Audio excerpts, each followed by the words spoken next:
Hi, I'm Nico. I'm just back on the Slack.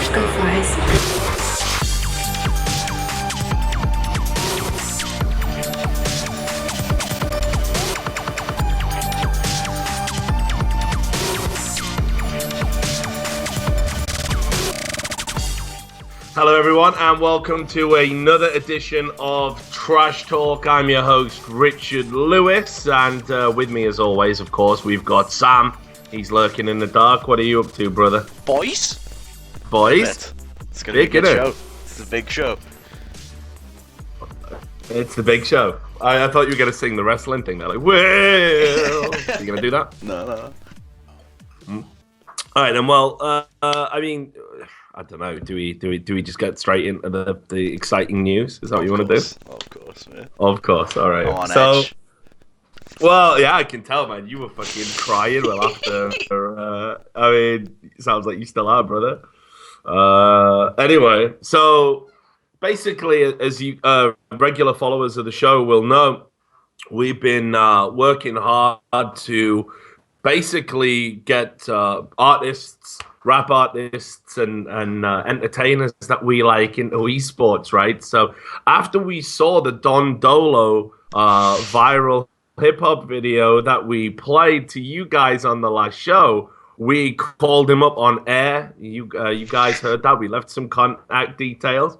Well, the good news is Don Dolo got back in touch with us, and we started talking about the possibility of getting him involved with some esports shit. Now, unfortunately, there wasn't an event that we could sort of get him into straight away. So we came up with another idea, another suggestion to get him into esports. But anyway, I don't want to spoil the surprise. You can hear Sam's giggling like a fucking retard here.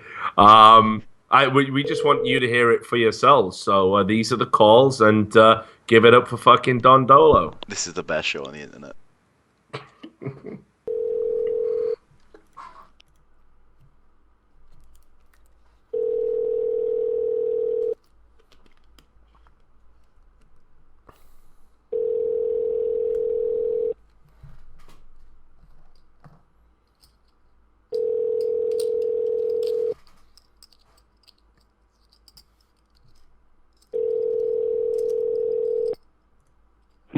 Hello? Hi, is that Kay?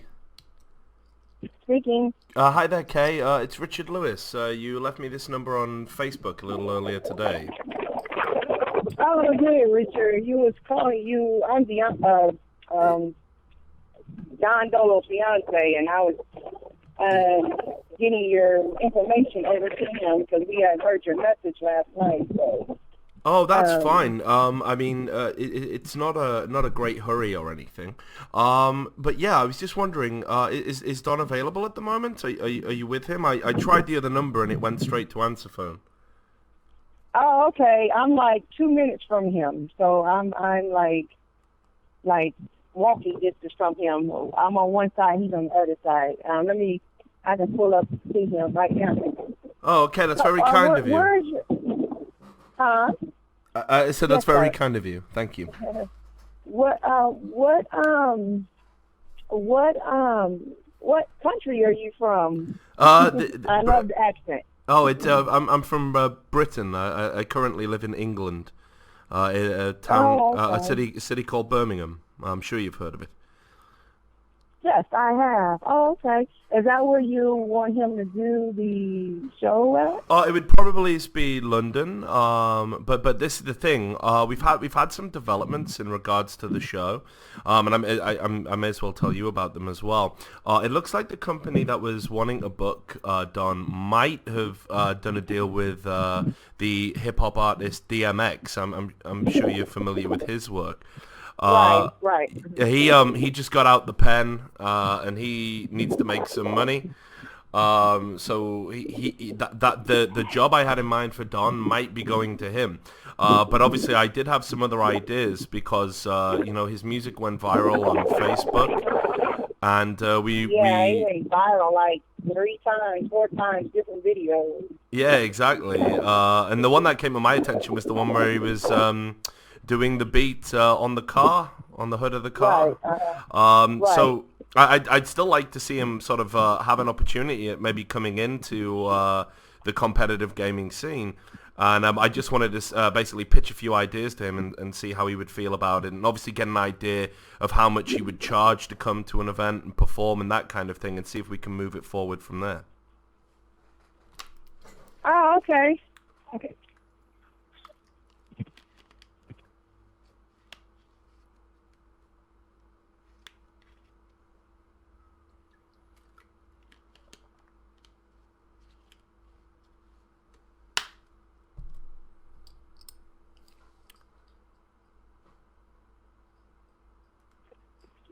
Hello. Hi Hey, there, okay. Kay. I just pulled up at him right now. Oh, okay, that's fantastic. You didn't have to go to all that trouble. I really appreciate it. Do what now?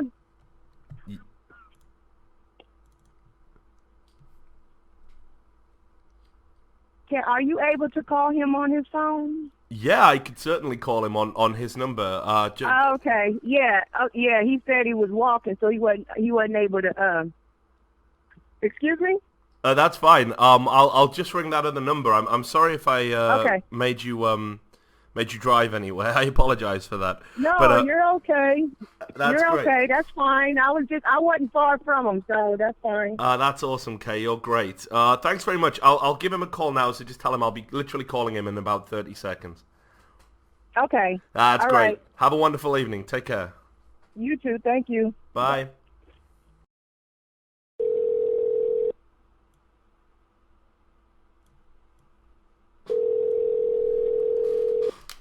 Hello? Hey, is that Don Dolo? Hey, how you doing, man? Hey, it's great to speak to you, brother. Thanks a lot for taking my call.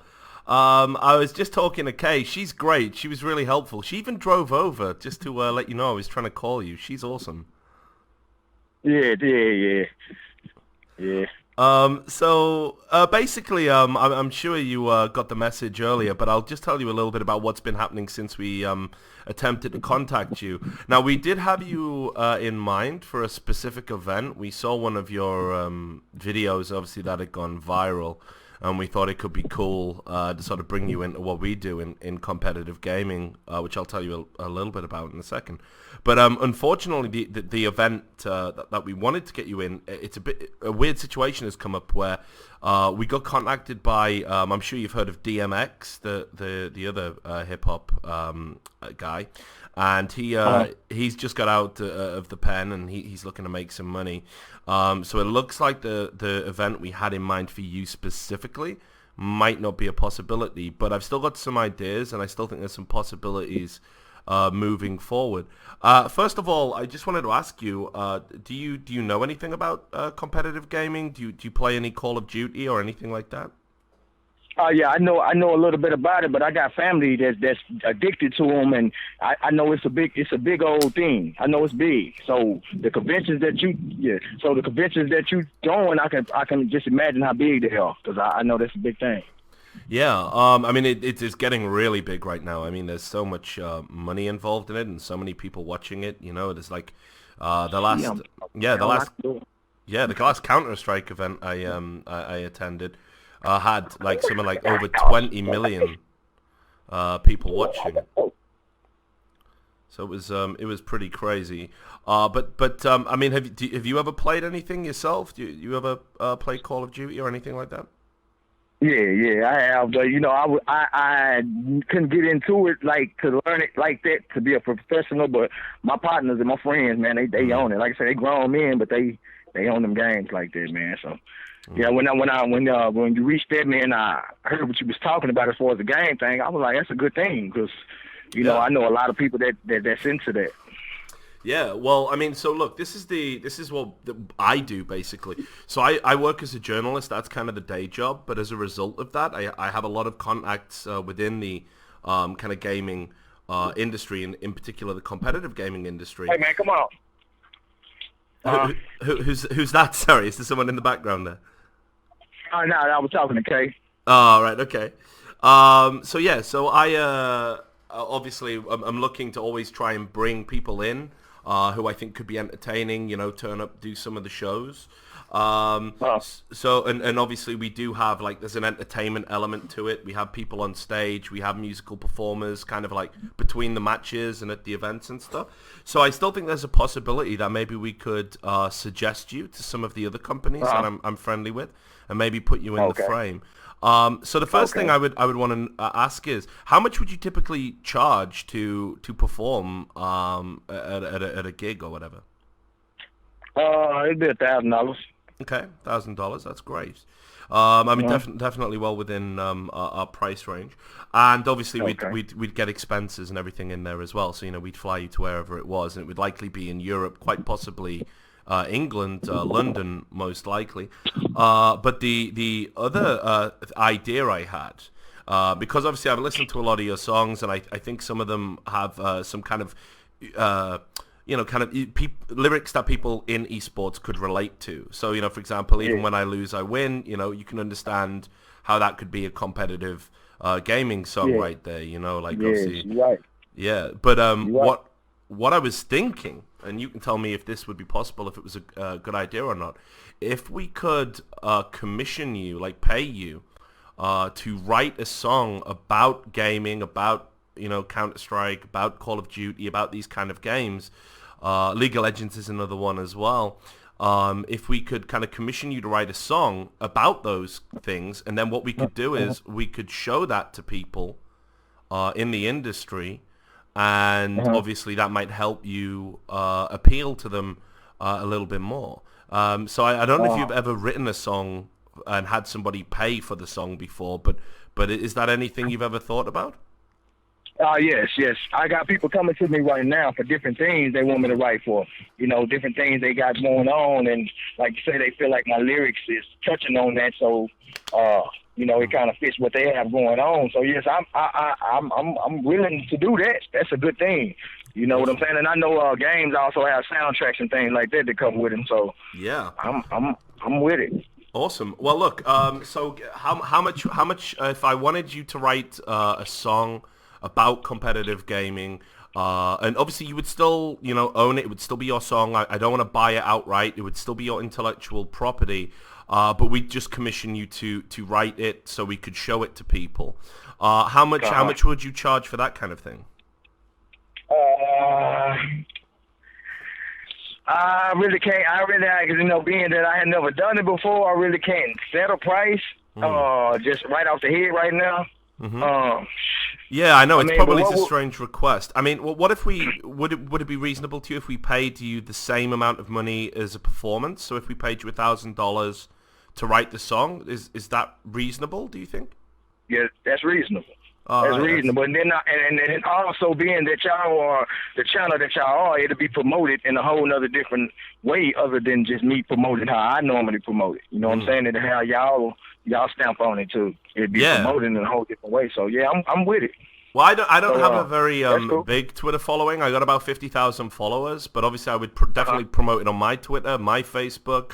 But I also would sort of reach out to these other businesses I know and maybe get them tweet it out, and perhaps we could get you to put it on YouTube, and if you have a YouTube channel, and we could work on promoting you that way. But meanwhile, I think that because you've written this song about competitive gaming, I think the chances of you working within a competitive gaming event would increase. So we could definitely kind of talk about that possibility. So how does all of that sound? Does that sound good? Is that something you'd like to go ahead with? Yes, sir. I like the opportunity, and I appreciate the opportunity. It's a challenge. It's a challenge. It's outside of the realm of what's already going on in my life. So I appreciate you reaching out to me on this particular level. And I'm all about challenging. So I'm all about challenges. I love a challenge, and that's what this is, man. And man, I got a lot of lyrical content, man. That is consistent with what you got going on as far as the game and thing goes. So I'm with it, man. And then we just talk about how we'll do the payment thing, and I'll start on it ASAP, and we'll figure all that out. Okay, well, that sounds fantastic. So what I'll probably do is I'll speak to... does Kay handle the business side of things for you? Oh, no. You can talk to me. All right, okay, cool. So what I'll do is I'll obviously finish this call. I'll send the I mean, because we can do like, I know, a PayPal, we can do a bank transfer. I don't know, whatever's Yes, good. well, I got PayPal already set up. That's how I've been distributing my music and my attire, my record label attire through PayPal. So I already have a PayPal account set up. So if you have a PayPal account set up, it'll be easier for the funds to be transacted. That's absolutely perfect. Yeah, I've got a personal account. I can send the money from that, or we can use a business account, whatever's better for you. But yeah, I can. So we'll get that $1,000 wired across, and then we'll talk a little bit more about, you know, kind of maybe some ideas. You know, you're the creative guy, you're the artist, so obviously I don't want to put anything into your head. I'd love it to just be the kind of definitive Don Dolo experience, if you like, but yeah, obviously just about gaming. But yeah, I think we can I think we can totally make this happen. Okay. So when will be the next time you'll be available where we can talk? I know you got some things going on. You're probably in the middle of your work or whatnot. But a little later on, if we can talk about. Oh, absolutely. I mean, it's great actually, because I've got a pretty free December. I'm getting close to being off for Christmas. I don't have to, travel quite so much. So I think what I'll do is I'll basically run this by some of the other people that I work with, and I'm sure they're going to be super excited about it. I mean, I could even call you back in the next 2 days or something. But I think the first thing is to get the money wired across to you. And then you can feel comfortable that it's legitimate, and then you can make a start in writing this song, which I'm sure is going to blow everyone away. Yes, sir. Now, again, I thank you for the opportunity, man, and I won't let you down. Hey, I know that, brother, and like I say, I'm a huge fan of your work, and I really want this to be a big success story, and I'm sure in 2016 we'll probably be able to meet up in person and have a few beers. I think it's going to be awesome. So thanks a lot for taking the time out of your evening. If you send me on Facebook the details of your PayPal, we'll get that $1,000 wired to you as quick as we can. Okay, and I will send you. I will email you my send you my email address. So, and that's what my PayPal account is under. So you can just wire it there. That's fantastic. Again, wonderful talking to you, Don. Again, give my thanks to Kay. She was super helpful, and I'm sure I'll speak to you in the next couple of days. Yes, sir. Thank you. All right, look after yourself. All right, you too. Good night. All right. So there you go, boys. We are spending the Patreon money in the best way possible. And people thinking that I would want to crush this guy's dreams, that I'm going to hang this guy to dry, no way. He's having a grand, mate. You heard yourself on the phone. This guy is a legend. Super nice, super polite. I think he's going to deliver something special. So worth every penny, especially given it's your Patreon money. We're doing this. This is a trash talk team effort. Sam, I mean, you must be over the moon. This must have exceeded your wildest dreams. People, mate, see it. The comedy genius behind the show is unreal. The only thing that needs to happen now is Beetlejuice needs to come in, and then we have a competition of who can make the best song, and whoever does gets an extra grand, mate. So that's where I'm banking on now. That's my last dice roll, is Beetlejuice. I mean, the thing I'm thinking is, just the long-term impact of this. This is probably the first time someone's commissioned a song specifically about esports. Yeah. Audie just said he'll pay $500. Look, Audie's in. Audie's in for Don Dolo. Screenshot that, mate. Yeah, that's going on Reddit. Share that, boys. He's having a lag. He's having a bit of a lag. He's going to come out. That's legally binding. Twitch chat is legally binding. Odie's found that out in the past. I'm lagging. I'm back. Sorry, it's the DDoS protection. He's having a lag. Anyway, so the point is, I think this could be something really special. I'm really intrigued, based on the lyrics that we've heard in his other songs, to see what he's going to do in an esports context. And then I'm being genuine. I'm going to play this song to all of the leagues, to all of the companies that I still have good relationships with, which is easily one or two, and we'll be like, look, this guy could be a real, entertainer. He could open up a show for you. Maybe we'll use this as a new trash talk intro music, mate. The intro's a little outdated. It's got Think Piece on it. Maybe this is the revolution, mate. The Don Dolo Enterprise. But I mean, seriously, you must be loving it. You're landed about it. Yeah. But what a super nice guy, though. Yeah. For a I love mate. the bit. And the thing is as well, he's keeping it real. Because like when I said to him, "Oh, can I talk to Kay about the business side?" Nah, you come to me. That's me, homie. Yeah, like he knows, man. He knows. Like How he's got about his business. $1,000? That's reasonable. It is reasonable. Mate, I wouldn't even have considered paying him less to write a brand new song about esports, commission it, put it out in the public domain. And here's the thing: if you're watching the show now, and for some reason our numbers are a little bit lower than usual, but if you obviously if you're watching this on the VOD, go and follow Don Dolo. Go find his Facebook page, find his Twitter account. Which he has, and show this guy some love, man, because I want this guy to do big things in esports, and I think we could have found a new hero for the scene. And forever be under the Trash Talk banner, mate. Lest anyone forget. Yeah. So, well, I've even poured out a drink while I was listening to that call, so I'm gonna have one. If anyone wants to join in, this is a toast to the great Don Dolo. Long may his success continue. And he even messaged me afterwards, just to give you an idea how super cool this guy is. Obviously, after we set up the payment arrangements and stuff, I just said, awesome. It was really great talking to you. It was great making a connection with you. Well, he sent me a message saying, hopefully we can create a relationship that will be beneficial for the both of us. Like, what a great guy. What a great guy. And I'm already feeling that benefit. I think we've done a lot of things on the show. We've done a lot of things on this show. I mean, even though it says it's 39, really, Trash Talks probably is over 50 episodes now. Because the original one back in the pre-sound. Remember, we relaunched. When it was shit. So, yeah, well, I thought it was pretty good. But, I mean, it has got better. There's no doubt about it. And yes, Sam, you played a small part in that.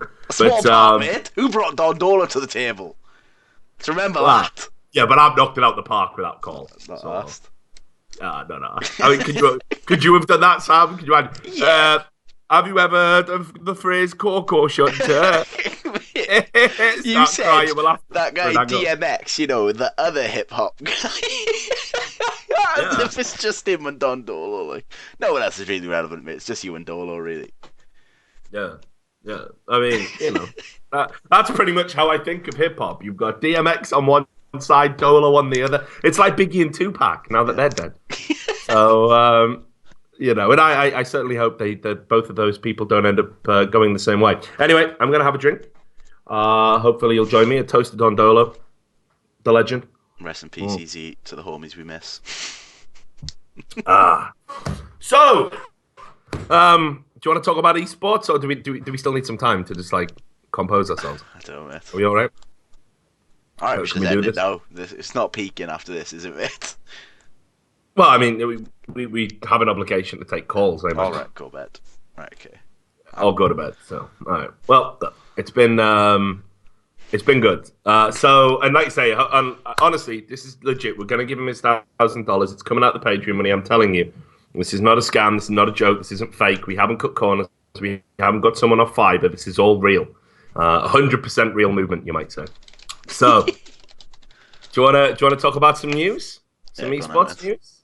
So, what have we had going on in competitive gaming? Well, I mean, I think we can all agree it's been a terrible week for Riot in terms of publicity. We go in on Riot Games quite a bit on this show. Some people say I take a perverse pleasure in it. Other people, as of today, have said that, you know, obviously I lie, I make it all up, I'm biased, whatever. But there's been a lot of stories that have all broken. So I think we're having bare lags, mate. Might have to take a break, actually, because we're getting bare lags. Obviously, by now, we know about the Korean thing. We kind of touched about this in previous episodes. So I don't want to go too much. No, it's fine. It's back now. It's back now. It's going to do this every 20 minutes or so. No, every 30 seconds, mate. No, it's not doing it every 30 seconds. I mean, it is. Try again, mate. See how this goes. If it does it again, we'll have a break. No. I know. It'll be all right. Wait. Right. Are we back? Yeah, we've been here the whole time, mate. Ain't gone nowhere. Right. So anyway, I think obviously we know now that Riot are basically doing, you know, they're taking away the exclusivity for OGN in Korea, and they're going to do their own broadcast. This probably means they'll have different talent. It'll be a very different looking show, and they've registered trademarks that are identical. And I think to a lot of people, it kind of feels like they've let OGN build up this hugely successful product in the region, in the Korean region, and then they've basically kind of snatched it away from them to do their own things. So I think that's obviously problematic, and some people They've are come going in to have to give us stability, mate. It's really unstable. Yeah, I mean the reasons, the reasons behind it obviously weren't great. I mean, it was some guy at Riot Korea had to come out and try and put the fucking fire out, and what he said was straight up, he was like, "Oh, this is part of our long-term plan to legitimize esports as a sport," and of course, Korea have done more to do that than any other region, and long before Riot Games even existed, long before League of Legends existed. So seems a bit ridiculous of a thing to say. So then you're like, okay, well, let's just leave it there. That's a bad day at the office for Riot Games. Then they decide that they're going to announce the NA and EU LCS format changes for the summer split, which is that North America are going to have best of threes and Europe are going to have best of twos. And the reason for this, apparently, again, this is what Riot said, is because in Europe, we don't care as much about winning culturally as Americans. We're all right with draws, apparently. I mean, again, please, Sam, is that true? You're a European. Don't think so, mate. Not in my world. I mean, who knows, mate? They have all that information on us, so they've gathered without people knowing. So maybe they do know better. Yeah, that's true. Actually, maybe you've filled in a survey somewhere. Yeah, exactly. They fed it through the light matrix of bullshit, and what comes out the other end is that everyone who plays in Europe actually doesn't even want to win games. But you can see, I mean, even when I lose, I win. That's actually Riot Games' mantra, isn't it? It's actually, hey, if you play games and you lose in solo queue, at least you've got better at the game. At least, you've developed yourself. So even when I lose, I win. And if you carry that mindset forward in solo queue, you won't be toxic anymore. So, maybe Don Dolo and Riot could do a deal. Him and Light could probably do a lot of good work together. Anyway, so after that debacle, they sort of trotted out a chap called Jason Oliver, who had to come out and basically lie on Reddit about their reasons for doing it. Like, the reasons they've done it are fairly fucking obvious. The reasons they've done it are because they want to experiment. And once again, the European region gets the short end of the stick. And this is because NA rules the roost. The headquarters are in North America, and everybody takes their cues from them. I thought it was quite interesting that Twitch employee and, of course, former Riot employee Nick Allen, while I was talking about this on Unfiltered this week, he felt the need to tweet while I was on air, basically saying, "Oh no, Europe has its own league operations team, and they made this decision without any influence from NA." So I'm supposed to believe that if you had an option of best of three and best of two, Europe decided to choose best of two, even though every European fan I know, every European player I know, is screaming out for best of three format. And it was nothing to do with North America, North American influence whatsoever. Nothing at all. That was according to Jason Oliver. And then, of course, we had Magus rock up, and he was talking about, because the other downside is we're going to have overlapping broadcasts. And once again, it's NA LCS that's going to be more prominent with their best of threes. It goes out at the better times. It's on the weekend games, and European games are kind of a bit more obscured. They're going to be overlapped with these wonderful best of three series, best of two. So there was a little bit of accusations of bias there, and Majors came out and he's having a lag. They came out and said, basically tried to justify that. So you're like, well, this has been a very, very bad day at the office for Riot Games. This is a terrible week for them. Then, right. I'll tell you what, I'm going to finish this point, and then I'll just quickly disconnect, and you hold on to the show, and I'll fix this lag, yeah? All right. Right. So, anyway, the other thing that happened was our best friend, Riot Light, he went on his Ask FM, which, as far as I'm concerned now, if Riot had any sense at all, they would be banning him from going on Ask FM. It causes nothing but problems. It causes nothing but problems. Has he ever said anything like on his Ask FM that's been helpful to the community and hasn't caused problems for Riot Games? No. I'm really yet to find it. But anyway, so somebody asked him about the report feedback system and asked the age-old question, why can't you send out a message once a week that says X amount of players you've reported have been punished? And I don't even understand why this is necessary. Like this weird, sadistic desire to know that somebody who played in your game that you're never going to see again, never play with again, never talk to again, never interact with again, you want somebody to tell you, yeah, you reported them and they got banned, just so you can go, heh, I remember him. He was a cunt. And now he is banned. And it makes you feel good. That, to me, seems like an endorsement of toxic behavior. You know? But anyway, this question comes up all the time. It's an absurd desire that people have. And Riot Light came out and said, we agree. We want to have a monthly report card. And we've designed elements of this into the new tribunal voting system. So basically a web profile you can visit to see your contributions to the community and how you made it a better environment. So now people are going to get monthly report cards from Riot. Unreal. Why not? Literally like school. Yeah, why not? Why not? Right? We all want a bit of school. Yeah, we all love school. School's great. So then you're like, okay, well, fucking hell, man, they've gone ham there. They can't top that. And then, of course, as of today, I put a story out. You've got the team owners conferences going on, which Riot Games host once a year. It's designed to orientate new team owners and talk about strategies and changes to the league and hot button topics with owners, and basically indoctrinate the owners into the way that Riot want them to behave and tell them how they're going to get fucked moving forward. And it happens once a year, and it's happening now. And one of the things Riot wanted to do was they wanted to basically bring in this rule where all official LCS jerseys are sold by Riot, and the teams whose intellectual property will be on those jerseys get a smaller percentage. They get the smallest percentage in this deal. Now, the other issue, of course, was Riot Games wanting to put their own sponsors on these shirts because Riot Games is looking to bring a sponsor in to the league that's going to cover all of the salary.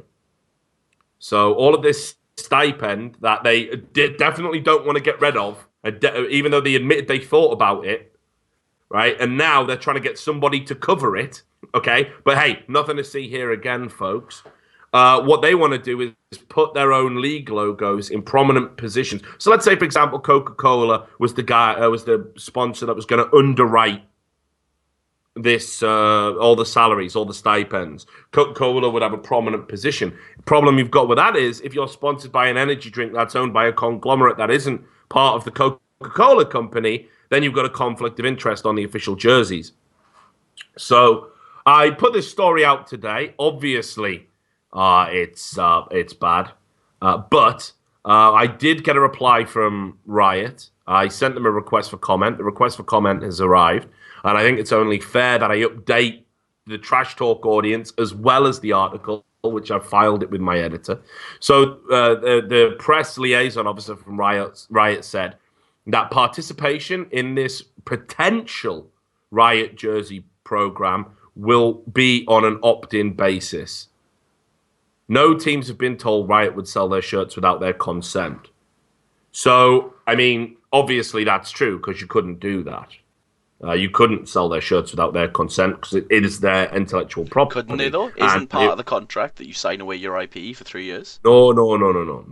Or is that just players? And he's gone. Right, yeah, we definitely need to take a break now, mate. No, I think they changed that. I think that was the original draft, but that got laughed out. That was a lot. Yeah. 2 secs. Right, sound. And he's done so. Actually, he might not even DC, let's see. Let's just give him a stare.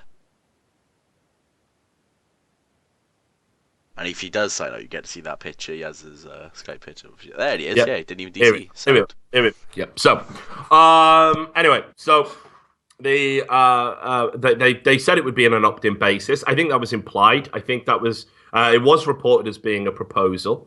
And obviously, Riot Games can't sell their shirts without their consent. Players surrender image rights. Teams obviously don't. And it said, here's the exact wording that was sent out to teams. It says, there is no obligation to opt into the official LCS jersey program. All teams are free to opt out and continue producing their own jerseys.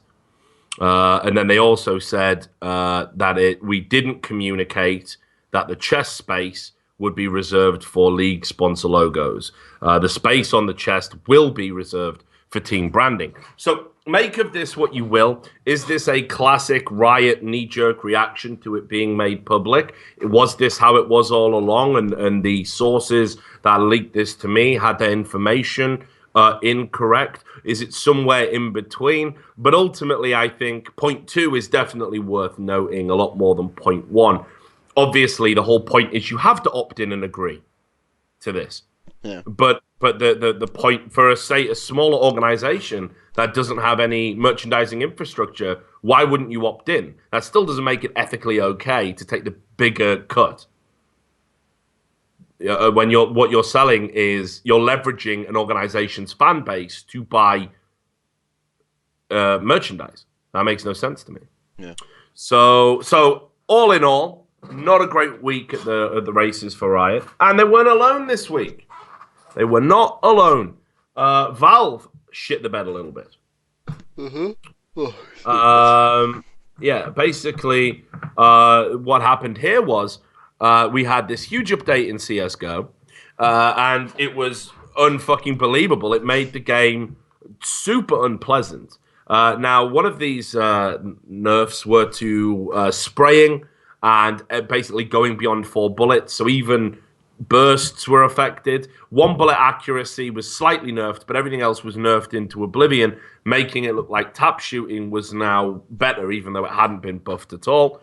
And of course, they brought in a new gun called the R8, which, for those who don't follow CSGO, it's a revolver. It replaces the Magnum in the loadout, the Deagle, I should say, rather, in the loadout, the Desert Eagle.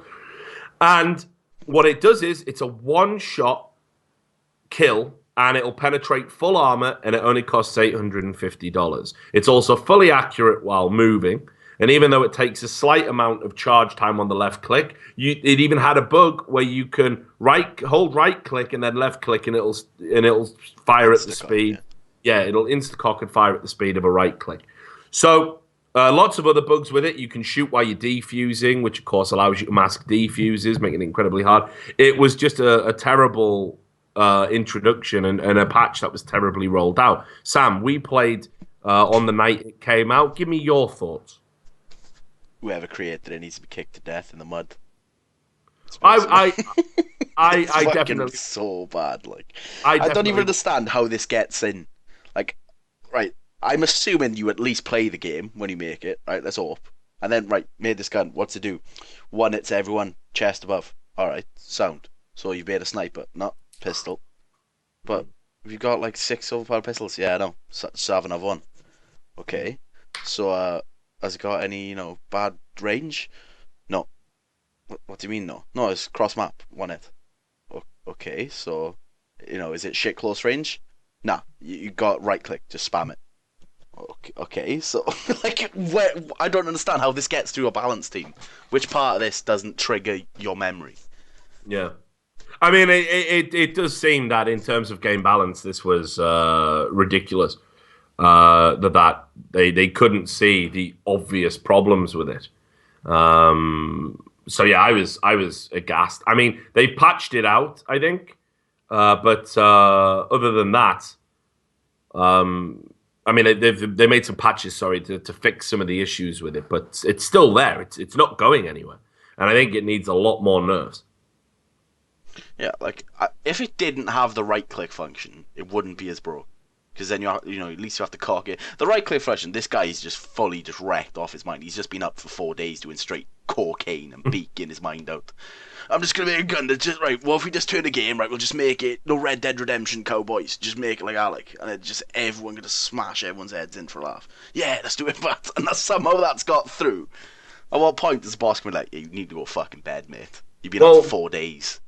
Get Right said this pistol was being developed back in 2012 when they went to the meeting. And obviously it didn't make it in initially, but I've seen graphics that have come from data mined resources that had the revolver in the original sort of CSGO graphics and stuff. So it was obviously something they were really toying with having at launch, and then they've held back from introducing it until now. And look, this isn't...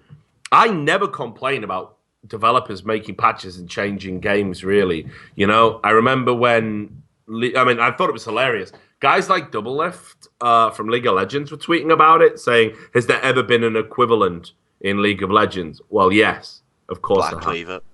Black Cleaver, Warmogs, when Blade of the Ruined King first came out. You had like LeBlanc when she was launched, Shaco at launch. I mean, like, there's a fucking million examples in League of Legends. Yeah, Lucian was fucking unreal. So there's absolutely no way on God's green earth you can try and say that like this is the worst ever thing to happen in games development. But certainly by Counter-Strike standards, this is one of the worst patches that we've had for a while. And it completely just wrecks the idea of the game. Like there is no need for economy anymore. For literally every round except for pistol, you can afford to buy it. It just makes zero fucking sense. I don't get it. Yeah. So I mean, it's fairly ridiculous, and of course you can see the backlashes now that leagues are basically saying, we're just going to ban the gun. We're just going to ban the gun, and if it doesn't get fixed by Monday, we're just going to ban the gun. And that's fair enough. I mean, look, here's the thing. I think we should be doing shit like that anyway. You know, like leagues and competitive play don't necessarily have to conform to what the developer wants. They give you tools. You know, they give you the game and you run with it. Yeah, but the thing with that is, these tournaments are under pressure now to keep a good relationship with Valve. Like when they released Cobble, remember? And everyone was forced to use it. So the same thing, like, okay, we might be able to ban the gun because it's not a Valve sponsored event, but will that come into their mind next time we have a major or in the running for a major? So anyway, well, obviously, someone might call in about that, but we've had. Other news, Azubu has secured 55 million euros of funding for a European expansion. Yeah. Be hoping they get some of that. Yeah. Boys, Trash Talk exclusive, Azubu, boys. Yeah, it's there. It's doable, guys. It's doable. We do it on Twitch for free. We're like Reddit mods. We do it for free. Timo hat. Come on mate. I'm tired of the Timo hats, brother. It's time for more. So yeah, there's that going on. What else have we got? Obviously, it's been officially announced that its Team Vitality, has bought Gambit Gaming's spot. Another hugely lucrative deal where an LCS spot is getting sold for a lot of money, and Kasing is going to be in there. He's going to be the star player they're going to build around. I'm sure he's going to make an absolute fucking mint there, and he definitely deserves that. Meanwhile, Elements, they couldn't get a deal done, and they were going to sell for about, I don't know, $500,000, which seems cheap by some of the spots that have gone. Elements doesn't even have a team at the moment, and they've now missed the deadline to sell, which was yesterday. So they're now going to have to build a team. And I think that's going to be amazing to witness. They literally don't have a single player on the books. They're going to have to build a team and somehow stay in the league and then try and sell their slot next opportunity. So, I mean, that's a bit of a clusterfuck. That's poor management there. No doubt about it. Anyway, I'm all good. I think that covers a lot of the news. There's probably some other stuff, but that's up to you guys to bring in. We should probably take some calls. First, we're going to go with Tyler Heath, and he wants to talk about the LCS formats. Interesting. So a lovely picture of Tyler strangling a dog there on his avatar. Out his dog. Mate, I can identify. We've all been there. Hello. Hi, Tyler. How do you do, Rich? I'm very good. How are you doing, brother? Quite well. I'm sorry if my microphone's a bit shit, but That's better actually than not having that no bad. mic at all. By trash talk standards, it's probably about a 7. But anyway, I'll take it. I just want to ask a quick question about the dog in your avatar. Is it okay? Did you hurt it? I mean, it looks very similar to things I've seen in the not too distant past. so all I can say is I am not responsible for what Riot Light told me to do. The dog was toxic. I can't be held responsible. Yeah, good. Well, there you go. Yeah, mate, you'll fit right into the cult of Riot, no doubt about it. So anyway, Fuck Tyler, that. let's talk about the format for North America and Europe. You seem to want to talk about that. So you start. Yes, sir. So I don't know exactly where this James person or whoever you were talking about earlier said that European League of Legends has its own marketing or its own has its own team. Yeah. I don't know why Europe would try to screw your own teams this bad. Well, can you theorize as to why it would be? I mean, the only thing I can think of is that some dunderhead watched the LPL and said, "Well, this looks all right." Do you not like LPL? I thought LPL was okay. LPL, I only watched a little bit of LPL just because like the amount of games that they play makes each individual game absolute shit. Like as compared to LCK with an actual best of 3. Whereas where LPL, like I tried to watch as many games that Froskurin was casting as possible, but the best of 2 format just like made these series that would look on paper would be absolutely knock like balls out of the park. But then we're going on to another match, mate. Best of 2 is where it's at, mate. So, I mean, do you think this has anything to do with this overarching storyline? He's having a breathe. Yeah. Sorry, your mic's a little bit close to your mouth. All right. Sorry. It's all right, man. I'm just worried because it sounds like I'm on a sex line at the moment. So, which is fine if we're doing that. I mean, trash talk likes to push the boundaries. But anyway, the problem is that I don't want to charge you because we need the money for Don Dolo. Yeah, we definitely do. Every penny towards a good cause counts. So, do you think that this has anything to do with the North American bias? That Europe gets the worst region, the worst kind of format because they perceive it to be an inferior region. I find myself not able to believe that it is like Magus or anyone else in North America like saying that Europe is a bunch of cunts and they deserve to get absolutely boned. But like as weird as it is for me to say, I'm actually inclined to believe that they are just like testing out both because since these people are a bunch of brain dead knobs, they need a best of 3 and a best of 2 just so that they can come to their own conclusion about it.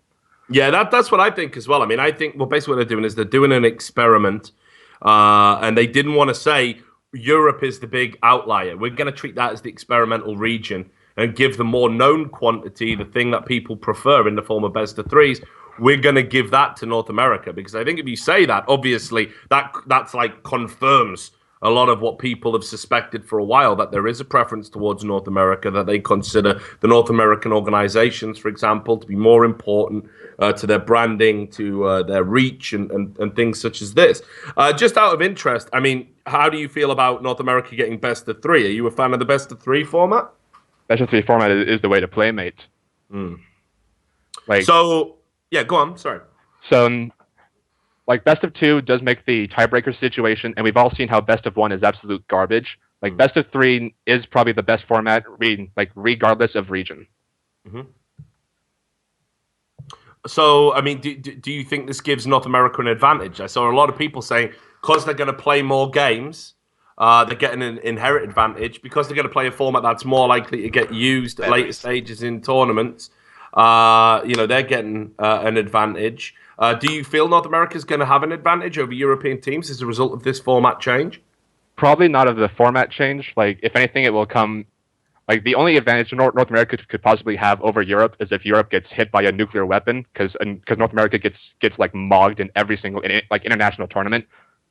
Because we're like talking best of fives. Like even if you get 2 wins out of a best of 3, like over the shit teams in North American LCS, it might even like artificially inflate their egos to say, yeah, we're like top of the league, mate. We got we got best of 3s.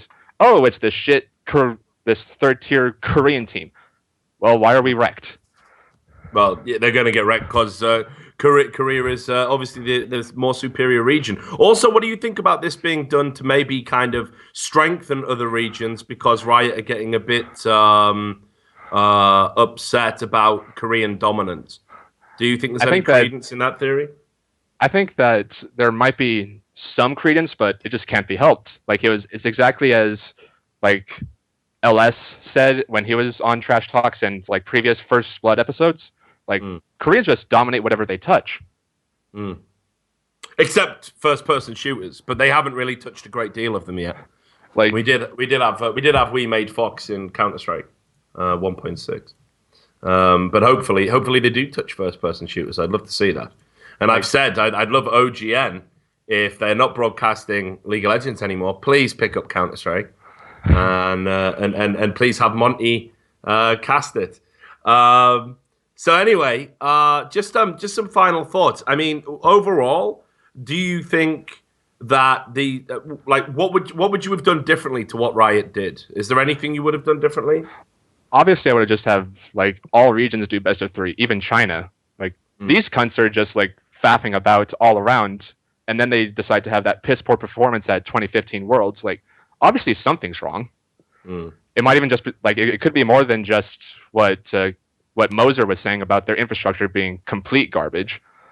Like maybe this like best of 2 just like also messes with their sense of how things will work come MSI or come Worlds, or if they even decide to make a international circuit. So I mean, overall, do you think this puts NA in a better place, or is it not going to make too much difference in terms of how they compete globally? It won't help at all because like North America is shit, and this is coming from someone who lives on the West Coast. Well, look, Tyler. I guess North America is shit. Is a good point to end it on. I really appreciate you calling in, and I certainly hope you'll do again in the future. You take care. Of course, you too, Richard. Fuck off, Sam. all the best. I've never had a call end on fuck off, Sam. He's having a breathe. He's having another breathe. Mate, he could have been nervous. He's having a breathe. Yeah, but at first I thought he was just doing it for a laugh, and I was like, no, he's just straight rubbing one out on stream. Yeah, so right. Anyway, I might have been distracted too much by the call to look for another caller, so you'll have to give me. That's all right. That's all right. I don't think give you 30 seconds, but you know, we didn't even talk about this. We've been too busy talking about the Dolo thing. Do you think this is again like a kind of NA bias problem that why NA gets the best of 3 and Europe doesn't? I'm not sure. Alright, that's alright. Right. Not sure, mate. I don't know, mate. I think Riot just mongs, to be honest. Like, it's at the point where it's just don't take for malice what can be taken for stupidity at this point, I think, you know. The good old Occam's razor. Yeah. Okay. So, are you alright now? Have you composed yourself? I'm just trying to look for a caller, mate. Sam's a dick.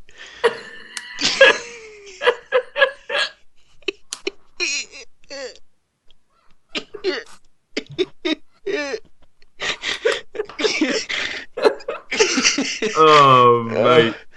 It's hard to do when I can't keep my eyes open. Right. There we go. Noah Kim's came in to bail me out.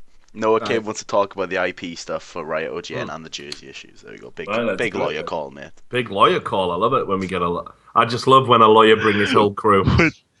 I know it. Are you going to be doing some heavy breathing for us? What's going on, guys? Holy shit. Right, anyway.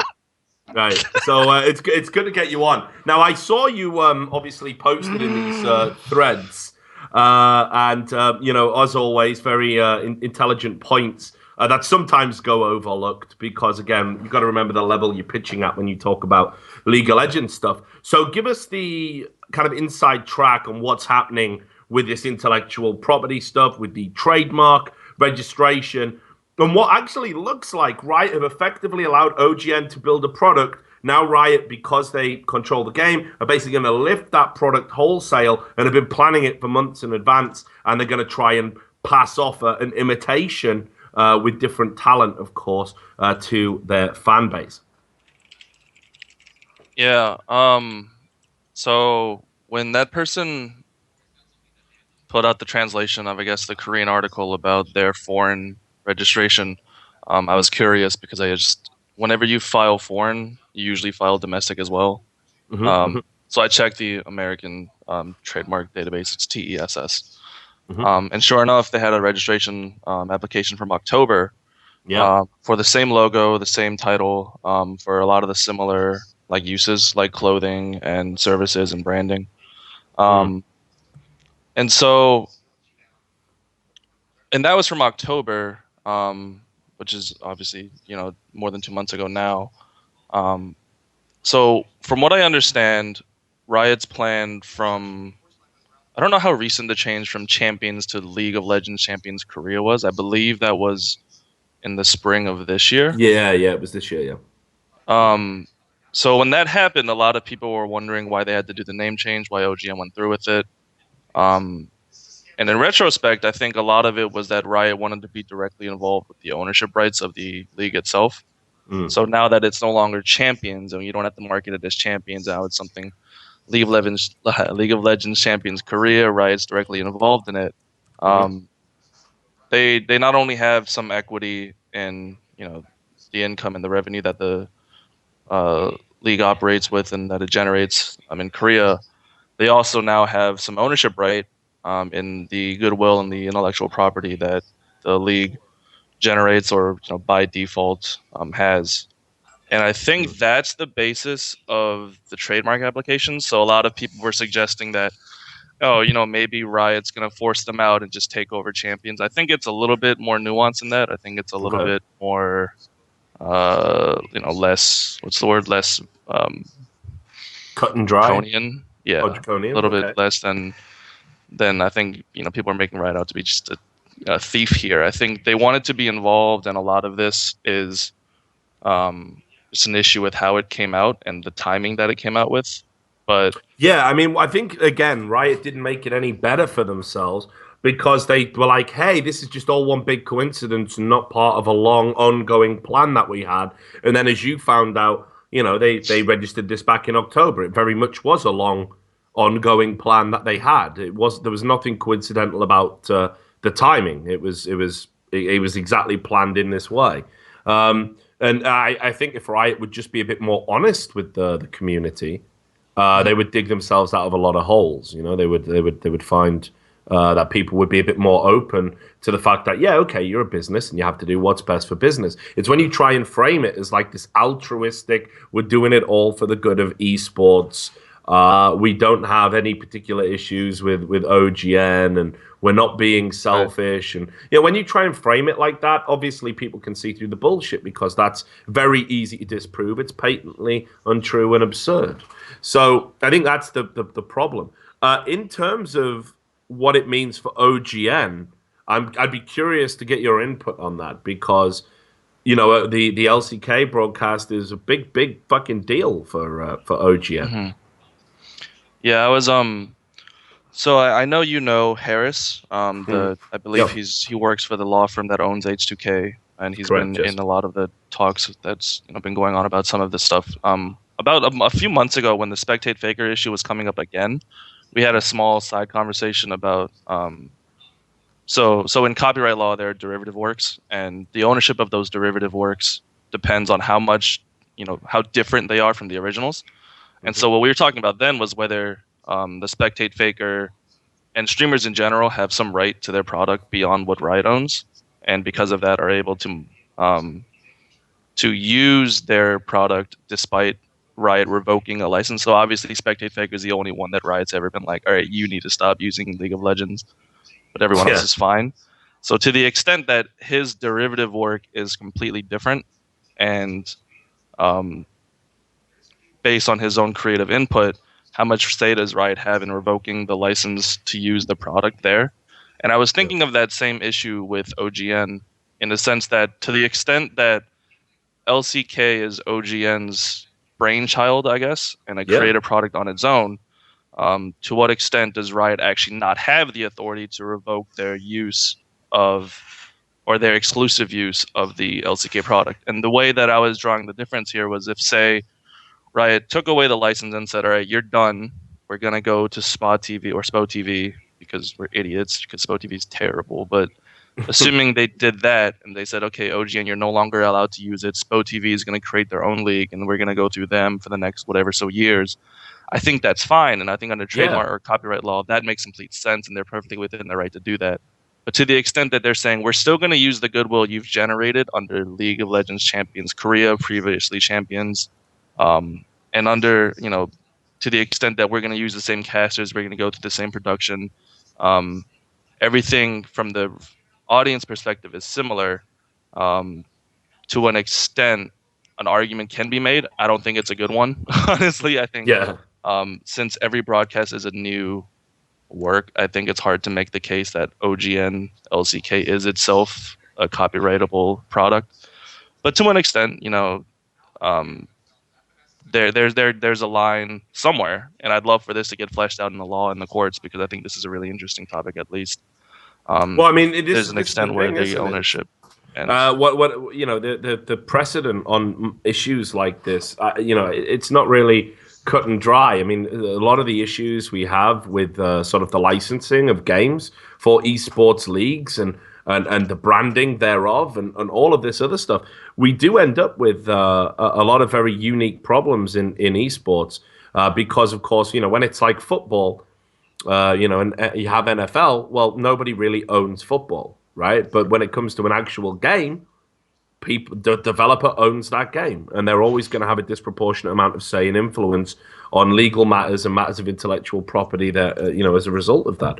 So I'm definitely intrigued as to see where it's going to go. I mean, I guess the question for you would be did Riot have done a lot of fucked up shit? Like, there's no doubt about it. I'm like one of the few guys who chronicles what they do. I've seen them file like nuisance fucking patents. I've seen them throw in trademark and copyright claims they have no right to do, like they did with Defense of the Ancients, just to fuck with a rival game getting released. I've seen them basically lie to the community and say, hey, we totally weren't aware that MYM were pulling all of this shit. And of course, they were being emailed and kept in the loop at every stage. I've had direct encounters where Riot staff have basically threatened me and told me I'm not making any friends in esports and I need to watch myself. And this all feeds into why I think they're a repugnant company. It's not a bias. It's a reaction to things they've done. That said, on this particular instance of the matter of OGN, do you think Riot have got a particularly bad rap with the community? Oh, I think obviously because of the people that they're dealing with here, especially with the English broadcast side, obviously people like Monty and Doa, Susie, and to an extent Papa Smithy, they all have a very personal pull with all the fans. I think, to an extent, I think it's actually probably just on its face true.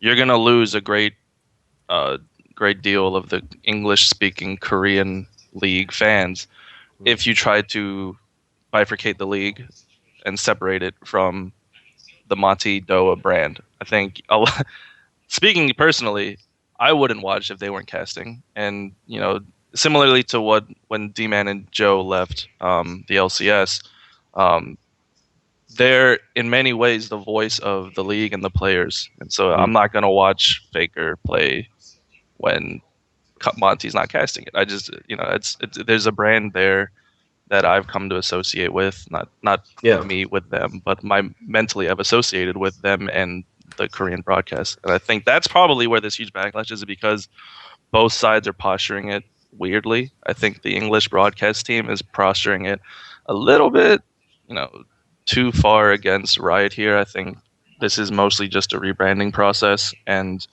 OGN's got to either work with or leave, which I think they're fine with doing either. But to the extent that it's a publicity war between Riot and their weird answers and the Korean broadcast or English broadcast casters, I think that's where the main issue is. And as soon as that gets settled, I think most people will understand and at least tolerate the difference. What do you think is going to happen in terms of the broadcast experience? Who are SPO TV going to turn to in order to cast these games? Because the one thing we can safely say is there's no way OGN are going to like license Monty and Doa out, right? Because they're Monty's already doing like Vainglory, I believe, and he is an OGN employee. SPO TV is a big rival in the region. To leash your talent out to cast those games, it would I don't know. I think it would be detrimental. The one thing you've got, of course, on your side is the talent. And this is what I meant when I talked about this earlier. And I said OGN still have cards to play, in my opinion, because they could basically say, "Hey, we'll be willing to lease them out, but some motherfucker better break the bank, and we better get us a piece of something that down the line, like for example, where it's no secret Riot is developing an FPS." If Riot Games decide that, hey, look, maybe OGN can have exclusive broadcasting right to that FPS when it takes off, and maybe that can be the first FPS that they're going to try and push into the Korean region. If Counter-Strike doesn't get in there, and obviously you've got Crossfire, I think it is, or whatever it is. But anyway, right. I think what do you think SPO TV are going to do to bring us this, a positive, professional, enjoyable English-speaking League of Legends broadcast? Who are they going to turn to? I honestly have no idea. It's weird because OGN has the contracts to the 3 English casters right now, Monty, Doa, and Smithy, and to the extent that they have to split the league in half now, I don't think there's enough airtime for all 3 of them to be worth keeping.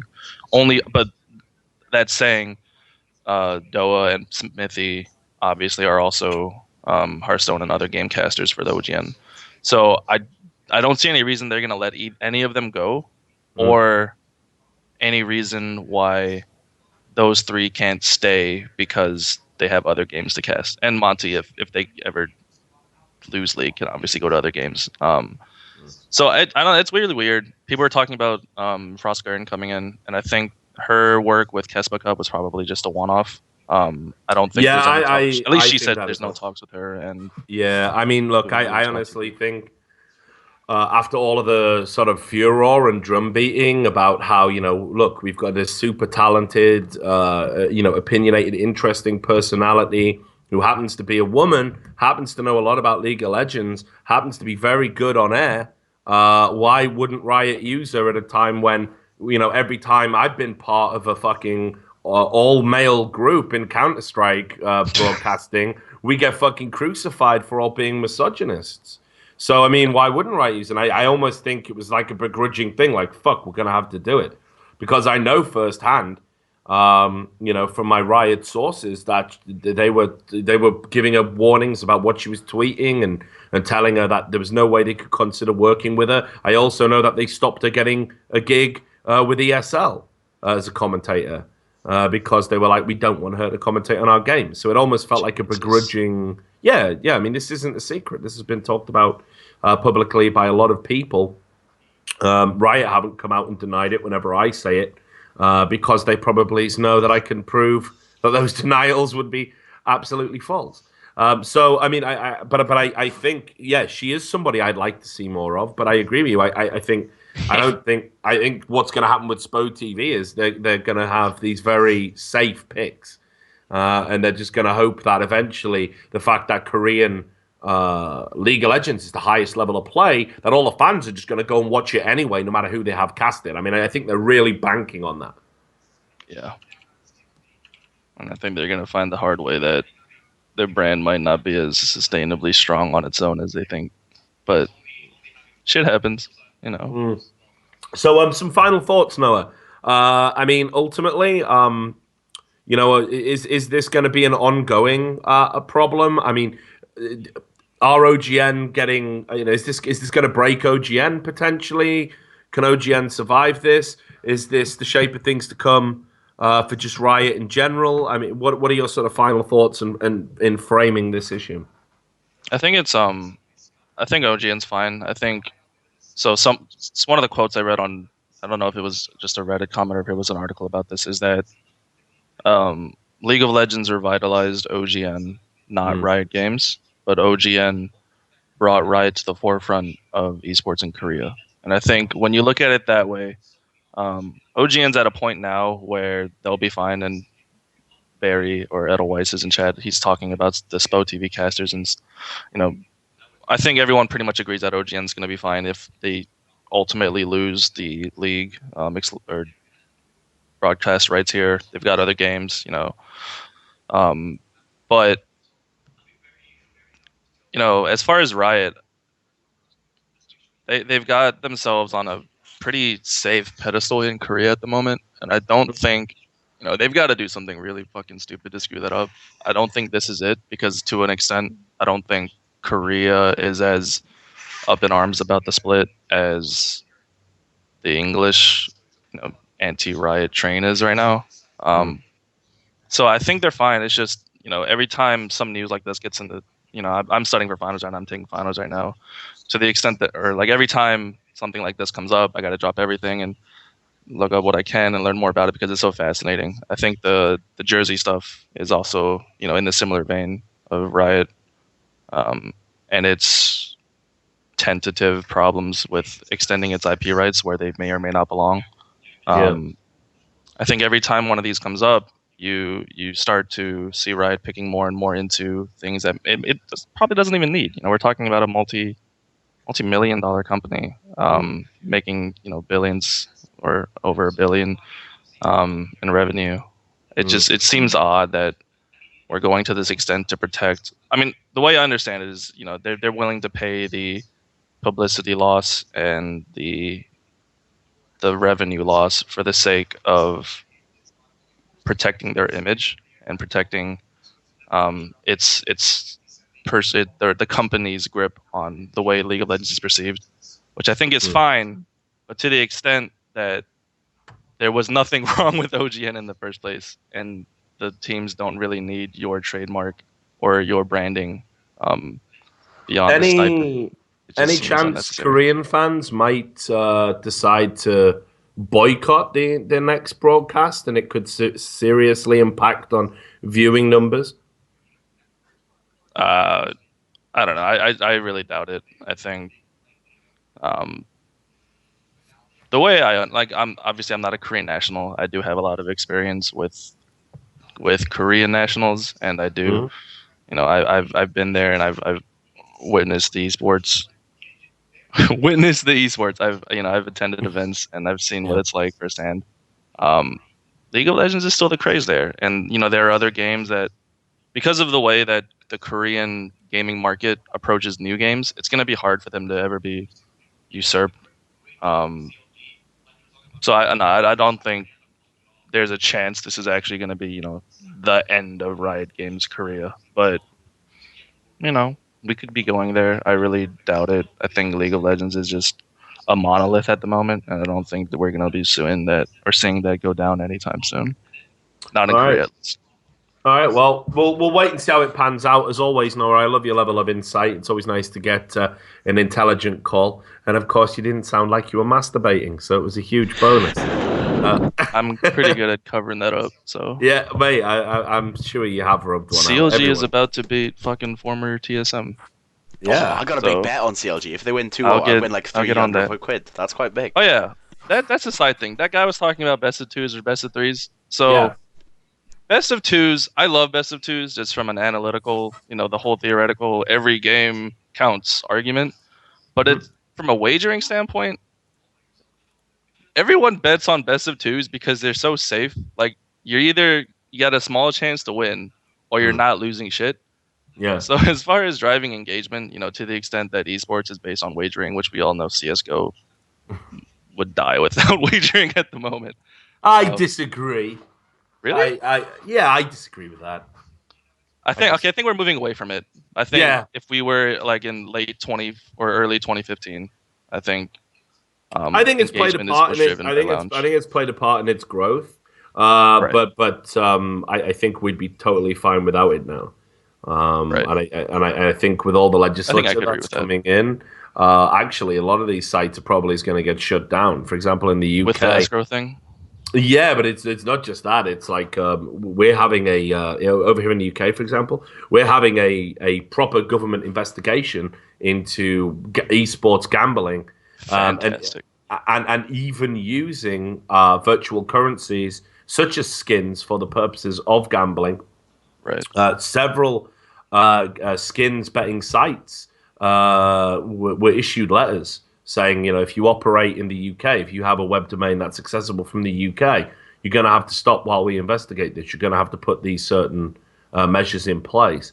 So everybody's been told about this, that it's coming. So I expect, and the likelihood is in a year from when it started, which was about the time of DreamHack London, which is when I got told about the letter or the email circulating, because I was joking about it with Henry G, who of course owns Easy Skins, saying that's it. There's your little fucking nest egg, fuck, bro.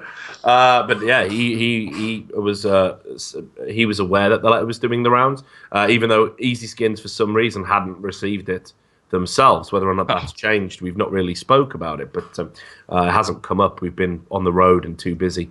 But anyway, so I think Counter-Strike could be all right now. Actually, I think okay, and I think we're going to find out that is the case, because I think there are going to be some heavy sanctions brought in. There's always politicians looking to make a name for themselves by crusading against things that aren't necessarily a fucking problem. Think video nasties and pornography or whatever else it is. So we'll wait and see. But anyway, Noah, the show must go on. And as always, I say it's great to get your insight. Super intelligent chap. And he's called Risen Lazarus. You'll see him on Reddit. You'll see him on Twitter. Follow him if you want some sort of advice or indeed a heavily treat. Anyway, all the best, Noah. You look after yourself. Take care, guys. Yeah, peace. Yeah. So there you go. So let me guess, Sam. Because Noah was using big words, you were just tuned all the fuck out, weren't you? No, I was there, mate. Yeah? You were there? Didn't listen, mate. I was watching CLG versus TSM. Not asked. Got 300 quid riding on this game, mate. So you're literally just watching a fucking League of Legends game? No, it's not League, it's CS. I know, I'm joking. I'm not actually. Oh, CS. Right. Not actually watching, mate. I'm not that much of a degenerate. Come on. Well, I am, right. like. Well, some of us have got a show to do. I need my wingman here. I'm here. Yeah, all right. Okay. So, do you want to do another call? Should we get another caller in? Sure. I've had 2 messages actually from Dustin. Yeah, we've had obviously Dusty, but also as well we've got Shakarez. Yeah, he did message me, but it was like after we discussed it, so I don't even think it's worth. Come on, but we can bring one if you want. It's basically just going to talk about the two best of 2 or best of 3 format. The pros and cons. Yeah, we have kind of talked about that a little bit, but then again, he does have pretty good insight. Obviously, this is someone who's worked for teams as an analyst. I think a coach as well. Not sure. So in Brazil, maybe. Yeah. So I mean, it could be an interesting call, although it has been a pretty League of Legends heavy show. Yeah. Tell you what, why don't we go over to Dust, talk about some CSGO, and if we still got time, we'll bring Shakarez in. Here he is, Dustin Mouret wants to talk about the CSGO patch as well as the recent performances. The Raging Cajun. It is Dustin Mouret. Born in a swamp, as we established last time he called in. Are you here, Dust? Can you hear me, brother? Yeah, I can hear you just fine, man. Sounds awesome. Good. That's great. I mean, dude, fucking that patch, right? Yeah, obviously. I guess we haven't seen a patch this bad since January of 2014 when the CZ was first introduced. And I think that's the biggest problem, right? Is we can get into the discussion of the actual revolver itself, but I think the core problem, and this is something that just runs deep through these patches in general, from patch to patch. This is a problem we've had in the past and we might continue to have in the future, is just how long it takes for a response. I mean, the CZ ran rampant for probably 7 to 9 months before it was properly patched to what we see it today. The Tech 9, a very similar story. I used to love talking to NIP about it, right? Because NIP never used to use the CZ. And they used to say the game would be better if the CZ was taken out. And they wouldn't use it. And they used to say to me all the time, I'm like, why don't you just use it and wreck people?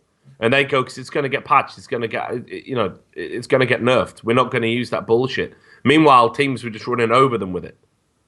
And I was like, just use it, man. Everyone else is using it. And they took like some weird stance on it, But yeah, you're right. The CZ was a fucking terror. I mean, it's no coincidence that since the CZ has been nerfed, JW has not been as effective a player. He relied on that as his backup weapon. So if his risky AWP maneuvers ever got him into trouble, he always had the CZ to bail him out. And that was how he played the game. And that was when he was like this amazing wildcard player. So yeah, I agree with you. It took way too long to patch that fucking gun. Right, and so like if history repeats itself, it'll take forever for this R8 revolver to ever receive the proper patches that it needs to be somewhat feasible. Because see, here's the problem. The problem is that because they immediately monetize it, there's no possible way we'll ever see it go away. Same thing happened with the CZ. As soon as their skin's on the board, it's up for keeps, and there's no taking it back. So basically, with that in mind, we're forced just to accept the fact that this is a part of the game, but try to figure out a way to where it can be not so broken, to where it doesn't just destroy the game. Obviously we've had the tournament this weekend ignore the patch, but that can only last for so long. Eventually it's going to be put into the game, and leagues and tournaments will be forced to comply to let it in, because majors will use it. And if that's the case, then leagues have no choice but to kind of just suck it up and allow it in. That's just kind of the bottom line, unfortunately.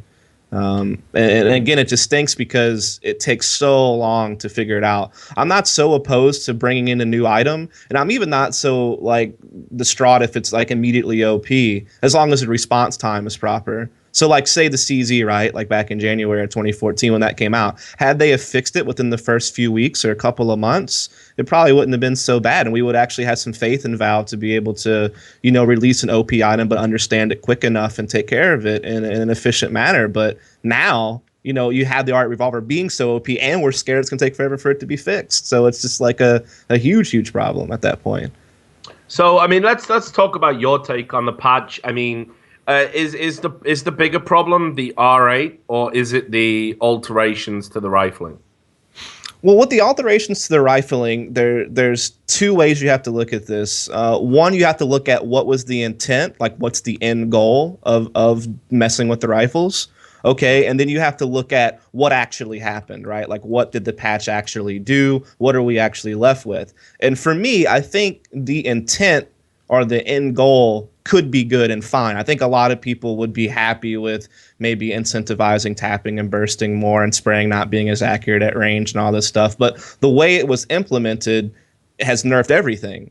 And then when you combine that with the R8 revolver being so OP, it makes it even worse. So I think that this could eventually be good once it's implemented properly, like once the actual values that are entered into the game match up better with the actual end goal.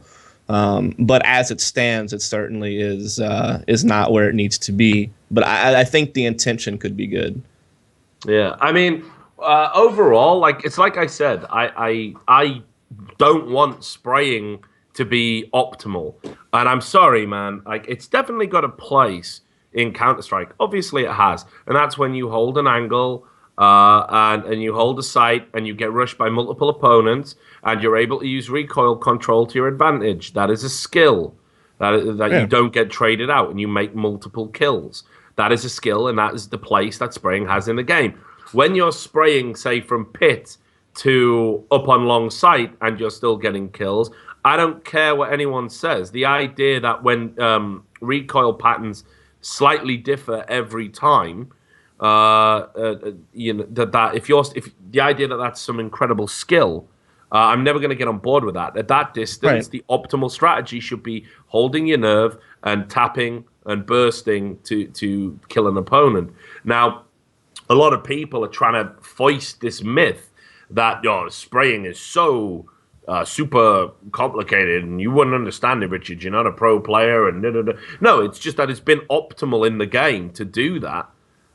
Because of how the rifles are balanced and how the rifles work. So I actually don't mind that they're nerfing long-distance spraying. But to do Right. an overall nerf to rifles, an overall nerf to pistols by doubling the movement in accuracy, and at the same time you introduce a gun that has complete accuracy even while moving, it doesn't seem congruous to, like, you know, these things shouldn't be happening at the same time. Yeah, I mean, I think it's definitely releasing too much at once, right? Like, if you're going to make a dramatic change to the game that's going to alter the meta in a big, big way and have a huge impact in the future of the game, like, let's say this patch only introduced the movement and accuracy for pistols, right? And then, you know, a month or two down the line, they want to introduce changes to the rifle, you know, gradual change, not just slam it all on us at once. And then that's the problem. When you introduce so many variables into the meta of the game at once, you can't really tell how much of an impact one single variable has, right? So how can we really fully grasp how much of an impact movement and accuracy on pistols has on a way the game plays out when we also have to consider all these other things that are taking place at the exact same time? So I think it would just make more sense if you're going to make a huge value change that you should kind of trickle it out one at a time, and maybe just patch the game a bit more often then if you want to do that. So, you know, like I said, maybe release a new patch like every month or something that introduces kind of a bigger change rather than nothing basically for several months and then boom, here's like 5 really big things. You know what I mean? So this is the other point as well. I mean, there's a thread that makes a very good point on the front page of the subreddit, but I mean, it's a very obvious one, and it's one that anyone who plays Counter-Strike would realize, that there's something fundamentally wrong when a headshot from a gun that costs $3,100, namely the M4, either version, loses to a body shot of an $850 pistol. That is a fundamental broken part of the game, and it's been bore out by what me and Sam saw. We were duo queuing pretty much to the small hours in the morning, going up against this on the day that it was released. And people just stopped buying rifles. People weren't even bothering to pick up rifles. Yeah, of course. It just wasn't worth it. There was no point. You weren't going to use it. It wasn't optimal. What was even worse is I tried going into a death match just to kind of feel out the new rifles and on how they reacted. And since everyone was just spamming Riot revolvers, like, good luck trying to ever like actually use a rifle and like learn it or like have a proper opinion about what the changes did to it, because you're just getting wrecked by right clicks all day long from the R8. Yeah. Yeah, and this is the thing. It's not even a case of the distance is like, oh, well, you know, it only works up close. No, that you can, and you'll see the videos yourself. You can strafe out from CT spawn on Dust 2, one bullet somebody in T spawn who's trying to AWP or rifle you. And it doesn't even need to be a headshot. It can be a chest shot, and it will kill from that distance. That's, I can't believe Valve. Like, look, I hate going in on Valve, man, because I've talked to the devs. I know they care about the game. People who say Valve don't care are full of shit. People who say that Valve are only in it for the money, they don't get it. They don't know what a passion project it is. This is a small development team, way smaller than what they have for Dota 2. They are very prideful of their game. But obviously, when something is this fucked up, you've got to say something about it, or you're being a shill and a liar, and you're thinking more about future jobs and future relationships than you are about the here and now and the truth. And this patch, surely they must have tested it. Surely they must have seen the things we're all seeing. So how does it? I don't even know how it passes muster. I don't even know how it gets out to the public domain in this I space. kind of do. I mean, I don't agree with it, but like the track record of Valve has always been to release like an item. It starts out ridiculously OP and they slowly whittle it down. But usually the way they whittle it down is like price first, and then they actually change the mechanics of the weapon. This is exactly what happened with the CZ and the Tech 9. And with those two guns combined, that's over a year and a half worth of like patching to get them to a proper state. So I don't think the logic is right, but I'm not surprised in the sense that they've done this 2 other times and the process was very long and drawn out. So I think that's just the mentality they seem to have is to whittle down rather than like start it at a base level and then maybe buff it. Like it's always like, okay, let's start off really powerful and let's slowly work it into a workable situation. The problem is it takes too long for them to do that. You know, again, we talked about the CZ. It took 7 or 9 months to get it right. And that's just way too long. That's affecting way too much competitive play before you get it to the sweet spot. But Right. here's something we can do right now, Richard, if you want, Yeah. is can we theory craft how we can make the revolver work in the game? Because Well, I came up. This is interesting because Okay, go ahead. I was going to bring up Sloth Squadron. Mhm. I mean, if you want to do your own theory crafting, I'm definitely open to hearing that, and then we can talk about Sloth afterwards. So, what would you do? I think the best way I could come up with, and I think price is going to have to change no matter what, but if we just want to talk about the mechanics of the gun, Yeah. what if you just removed right click altogether? So there's one firing mode, and it's just a left click, the drawn out one. And you just reduce it to where, yes, it can do a one-shot headshot kill, but it takes 2 body shots. Yeah, and I think that would be obviously an improvement. But then, of course, the question is, why do you pick that gun over the Desert Eagle? Because that sounds like a Desert Eagle. Well, I don't think the Desert Eagle at that type of range is as consistent at being able to do a one-shot headshot from range as this gun. So it maintains the same accuracy. Right. I think this would just be a better maybe it's just better accuracy than when the Deagle reacts at a long distance. There's no reason why they couldn't have just patched the Deagle to be more effective and introduce a whole new gun to the game. But since we have the revolver, we might as well try to figure out how it works, and I think that could be it. I mean, for me, I think it's like everything that has to exist in a game. There has to be a situational reason to buy it, to use it, but there also has to be something that people can do situationally to counter it. If you don't have those things, then you are, by definition, existing in a state of imbalance. And unfortunately, there's not really a lot you can do to counter the R8, short of hitting a headshot, which of course isn't optimal every time. Obviously, if you're an AK and a CT's peeking a corner, you can bang his head off before he gets his bullet off, even if he perfectly times his peak. But that to me isn't optimal, because then what you're saying is the outplay, the counterplay is to be better than your opponent anyway, is to be perfect, right. And that's not viable. That's not gonna work.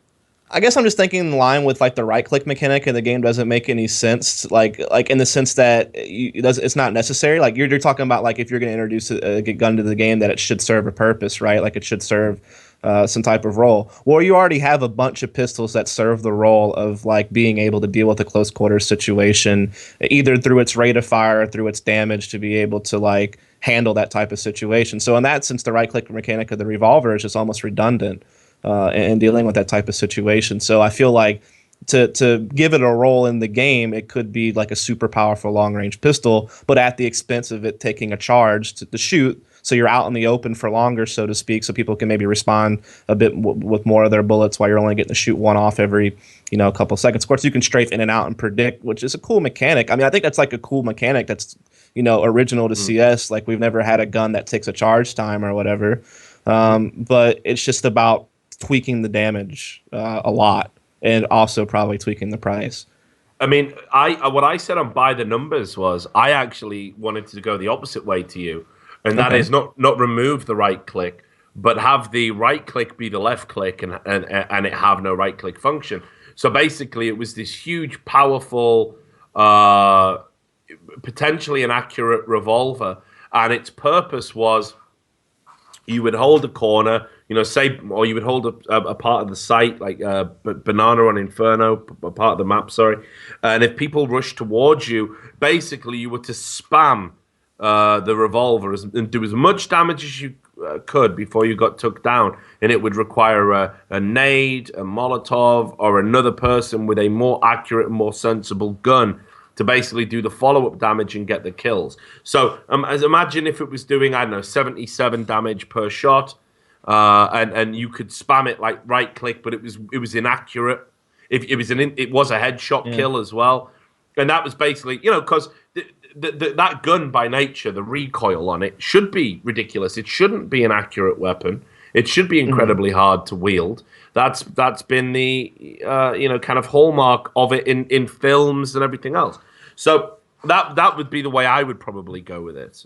But that said, at that point though, I don't know why you wouldn't just get a CZ that would probably be cheaper and would I know it wouldn't do as much damage per shot, but because of the rate of fire, if you're holding a close quarters angle like that, I feel like that would just be the more valuable thing to do.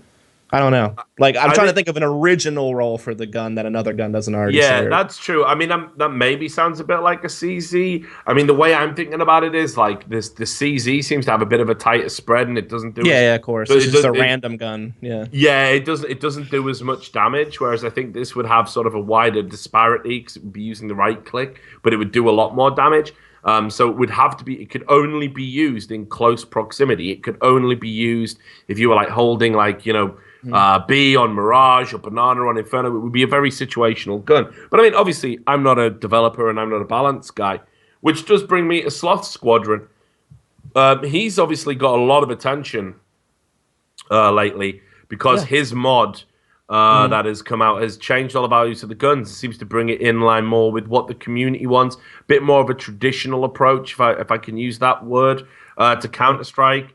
What do you think about this mod? Because the thing that people seem to forget is that actually Counter-Strike Source had to use a third-party mod for competitive play. It was called Z-Block, and it was made by a guy called Jedi, who also worked with Valve for a little bit.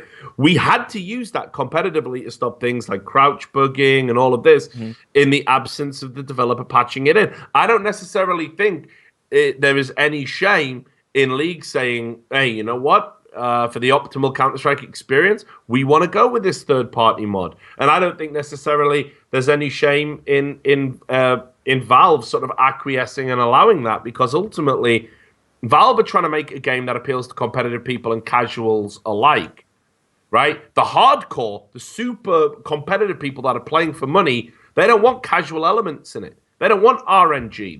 They want to have as many absolutes as possible. So why the fuck shouldn't they be playing a different version to, I know, some guy who wants to Wazda around with fucking overpowered guns? I don't think we need to necessarily surrender one at the expense of the other. I think we can have both if we're willing to utilize third-party modding.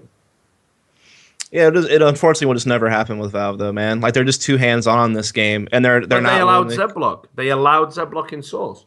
Yeah, but they've been way more hands-on with CSGO. I mean, come on, man. Just look at the maps. Like, there's clearly way better versions of some of these maps that were out, like the CE versions or what have you. I mean, and Valve always strong-arms people. Come on, everyone was using the old version of Mirage for the longest time. And the only reason why everyone switched over to the Valve version of Mirage is because Valve was like, no, like, we're going to use this map in majors. And so everyone had to comply. It's been the same with a bunch of different things in this game, where like leagues like to, and then the big argument there is players didn't want to have to learn two different versions of the same map to be able to compete in one set of tournaments and then have to compete in another set of tournaments. And I just feel like Valve's track record in CSGO has been just they want their own version of things. Like, that's why they needed a redo of cache before they would actually amend it into the map pool. They want too much control in that regard. They're not open to allowing third party stuff, I don't feel like. So while I think it would be cool to see that, don't get me wrong, I think Sloth Squadron's done a great job toying with the game and experimenting and using different values and using a scientific process to actually like test data and like come up with results in a way more efficient manner. But the problem is I just can't see Valve being willing to relinquish control of their game in that way. I just can't see it. And it's unfortunate, but I just don't see it. What about the Thorin suggestion then that he gets brought in like an Ice Frog character? Because again, going back to Source and going back to the relationship that Valve had with the competitive scene, Jedi was one of the guys behind Z-Block. Obviously, there was another guy called I think it was the Unknown Factor. I know the acronym for his name was Tough, and he was a bit of a pleb. I mean, he was a huge fucking nerd, and not very likable, which was one of the reasons why Jedi sort of got all the credit. But Jedi took over from Tough when he decided to go work as a shelf stacker or whatever the fuck he did. And Jedi was like working directly with Valve, and they took a lot of ideas from Jedi and a lot of ideas from Z-Block and were implementing them into fixes for the games, slowly making Z-Block kind of more and more redundant, if you like. Now, why couldn't we have a similar relationship with Valve and Sloth Squadron? I mean, do you think that there's a possibility they could, instead of inviting pros, for example, who I think it's dubious to even have the conversation with pros as if they're the people who know best about the game. Pros know what's best for pros. That doesn't necessarily mean they're experts in game balance. But someone like Sloth Squadron, as you said, he's been very scientific. Is there not a possibility that Valve could open their doors and maybe get him in there and take some of his feedback in and maybe even have him almost like a community manager or a guy that takes ideas from the community and concerns about game balance and brings them to the dev team? Sure, it'd be awesome to have that, but I think they already had an opportunity to do that. Volcano wanted to work for Valve a lot, Sal. Like he really, really wanted to be involved with them. I think maybe it might have been more of a map making function, but they didn't. They kind of turned him away, and that's why he works with Riot now. Actually, apparently developing possibly a new game that Riot will have. Definitely developing an FPS. Definitely developing an FPS. Why else would you hire Volcano if it wasn't for a shooter, right? So, but the problem. So that's my point, right? Like history has almost told me that they weren't interested in doing that. And maybe I don't have the full story on that whole situation, but from what I understand, he was very interested in working with him, and for whatever reason that didn't come to fruition. So that would have been a perfect person to have for exactly the type of role that you're talking about. And they didn't decide to do that. Now maybe their mentality could change now between now and then. I think that was like a couple of years ago whenever that was kind of a thing that was happening. But yeah, certainly we'd all love to see that. Someone who's more in tune, someone that can be like a liaison between the community and Valve. I think so. And someone who just has a good mind for the game, right? Like if you see someone out there who's very talented with like developing your project or like pushing your project to new limits, then from a recruiting standpoint, that's talent out there in the market. Why not reach out to those people for sure? I know Valve does listen at times to some of these guys, but usually it's because it's like a major bug or something like that is when they really actually pay attention, not when it comes to just the fine tuning of mechanics in the game. So anyway, Dust, we're going to get round to wrapping up the show. So, obviously thanks for calling in. But just before you go, were there any final points you wanted to make? Anything we didn't cover in the conversation? Yeah, I want to do one really quick point, just real fast. Yeah, absolutely. You go for it. So I think a lot of the people have been talking about how, the reason why Valve has every incentive to add new guns to the game is to add more money to the game, right? More skins, more microtransactions, a way to generate more revenue, right? I think we have to accept that's probably at least one role it could serve, right?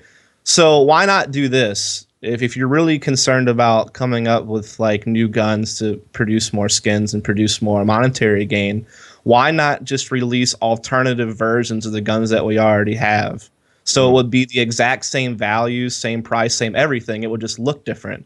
So instead of an M4, maybe you have another gun that looks a bit similar to it, but it just looks different and it has its whole set of skins, right? So you add new cosmetics to the game, but it's just like a new model of the same exact gun, same exact values. It changes nothing of gameplay, right? It just makes your gun look different, and then it's a whole new set of skins. So why not take that approach? If you feel inclined to add something to the game to make more money, why not do that instead of adding just a whole new gun to the game? Well, this is the thing. I think it's because it's not about money, honestly. I think what they realize is that, unfortunately, they've seen stagnation in other versions of Counter-Strike. People playing the same maps, the people using the same guns every game, guns having no intrinsic worth, and they've tried things to promote that in Source, using different weapons, trying to make things more viable. And the community's always rejected it and always given Valve a hard time for trying to implement changes.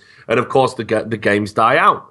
I think what they're trying to do is, I think this is from a viewpoint of making an exciting, fresh game that's going to keep people interested, keep people coming back, and so it doesn't stagnate. I think that's the primary goal. But of course, what you've got to remember is, as long as there's an infrastructure for competitive gamers to make money from competitive fucking gaming, they're not going to go anywhere. So this is about growing the casual base, and that's why I don't think there's any shame in sort of having elements of the game that you're bringing in to keep the casuals entertained, patched out, and not touched by the competitive people. But that's my opinion. And this is a developing story, by the way. I don't know if you knew this, but Valve just released a patch to the R8 just now. That they just did. I just heard about it. So I've just been linked to it. So I just wanted to point that out. So this is kind of still a developing thing, right? Like now this may change almost everything that we've been talking about.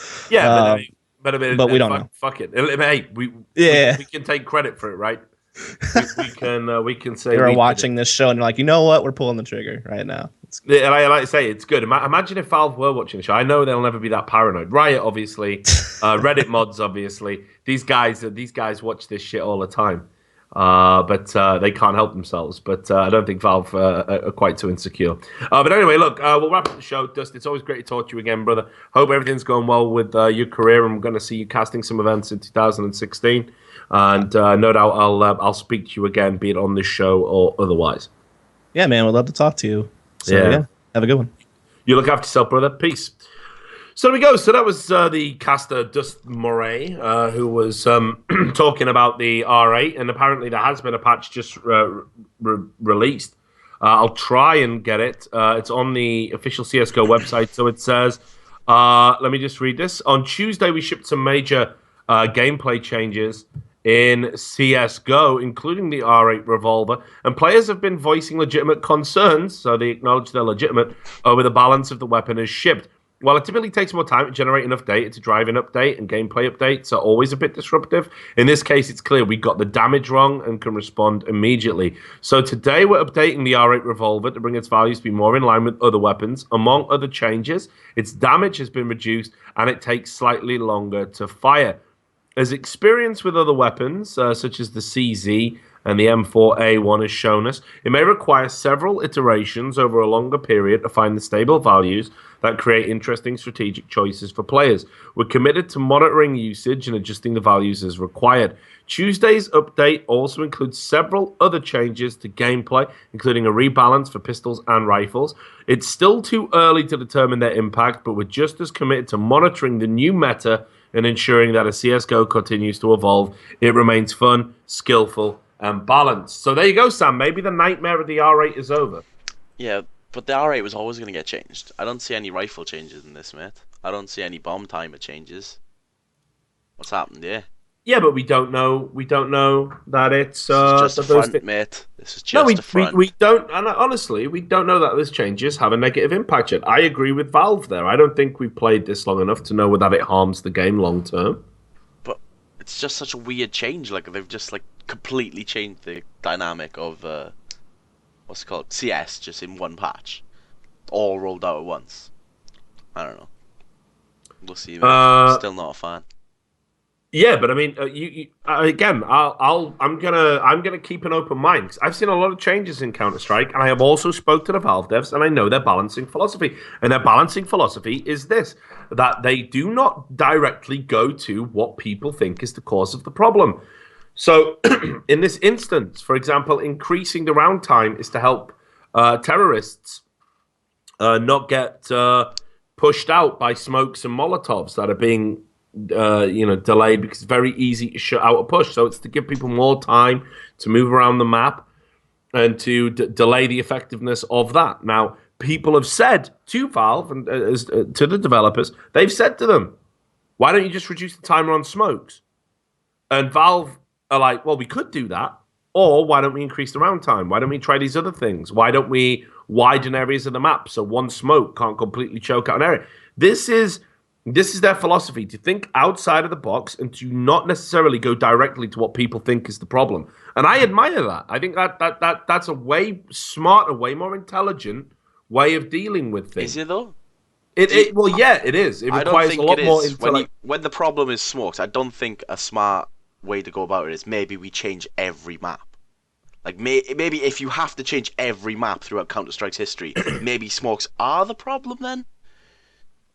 Yeah, okay, maybe they are, but let's look at other things first before we necessarily hone in on one aspect of the problem. And what's interesting is you need an evolving meta and you need a developing meta to have a thriving game. So I've said this, like once you start saying it should be this way and only this way, and you don't evolve and you don't add things and you don't change, all of a sudden, 1 year, 2 year down the road, people get bored, mate. They get bored. And when they get bored, they stop playing. And when they stop playing, all of a sudden, we're all left saying, fuck, we should make some changes to the game. You desperately try and muddle some stuff in, and by then it's too fucking late. You have to do it while you're locked into the moment. And I put it this way, in terms of, yes, Valve have made some mistakes. Yes, Valve aren't always going to get it right. No games developer is.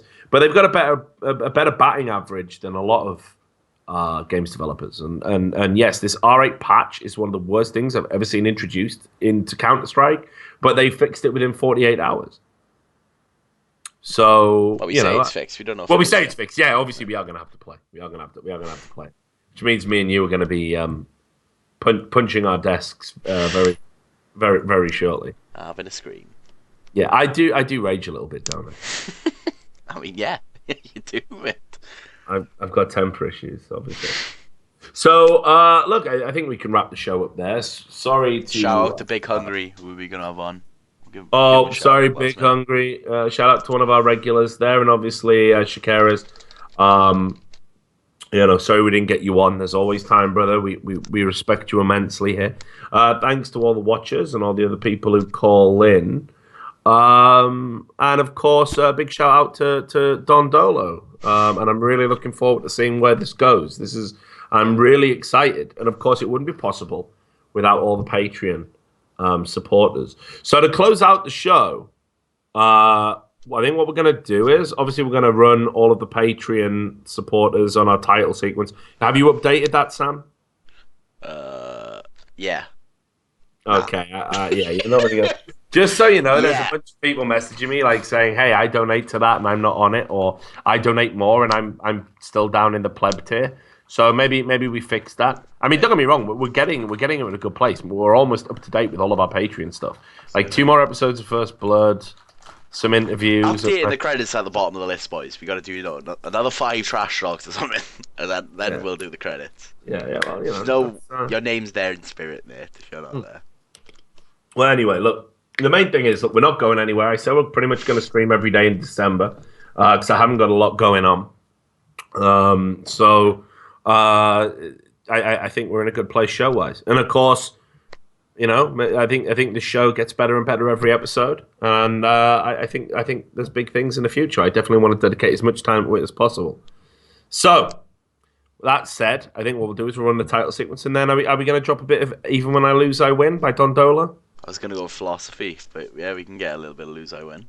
Well, which one do you prefer? I know you prefer Philosophy, but... I love Philosophy, mate. That's quite big. But the show is called Even When I Lose, I Win. Right, we'll do that. We'll do Even When I Lose, I Win.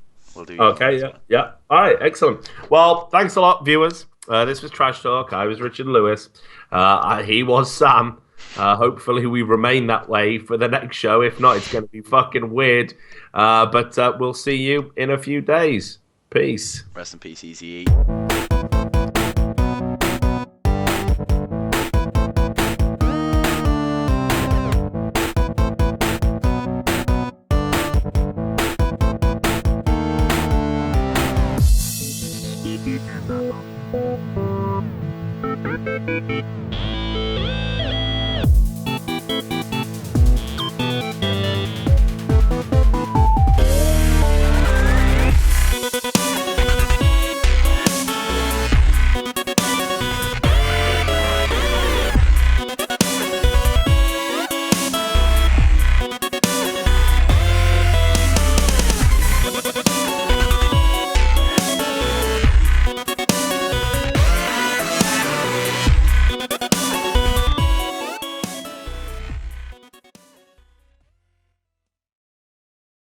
My brother home, goddammit. Yeah. 100% real.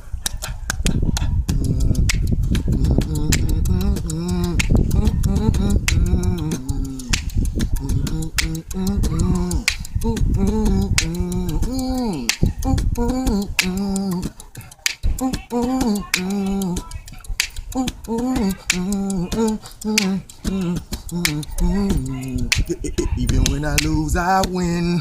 Nigga, you will not defeat me. Everything I did and everywhere I've been, nigga, my life has not been easy. Oh, everywhere I turn, everywhere I go, every corner, every street, avenue, or road, every gangster got a story that need to be told, and I'm just trying to carry my load. I'm just sticking to the code, cause even when I lose, I win. Nigga, you will not defeat me.